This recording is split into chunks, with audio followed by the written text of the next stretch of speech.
അസ്തഗ്ഫിറുല്ലാഹൽ അദീം الذي لا إله إلا هو الحي القيوم وأتوب إليه. ഈ ദിക്ർ ചൊല്ലിയാൽ മനസ്സിന്റെ ദുഃഖവും അല്ലാഹു ഇല്ലാതാക്കി തരുമെന്നും പ്രയാസങ്ങളിൽ നിന്ന് അല്ലാഹു തആല പുറത്തേക്കുള്ള വഴി കാണിച്ചു തരുമെന്നും നമ്മൾ വിചാരിക്കാത്ത വഴിയിലൂടെ അല്ലാഹു റിസ്ക് തരുമെന്നും നബിയുനാ റസൂലുള്ളാഹി സ്വല്ലല്ലാഹു അലൈഹി വസല്ലം.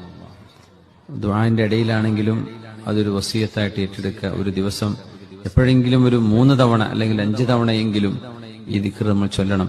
അത് തെറ്റ് ചെയ്തവർക്ക് പശ്ചാത്തപിക്കാൻ മാത്രമുള്ള ദിക്റല്ല അത് ഇസ്തിഗ്ഫാർ.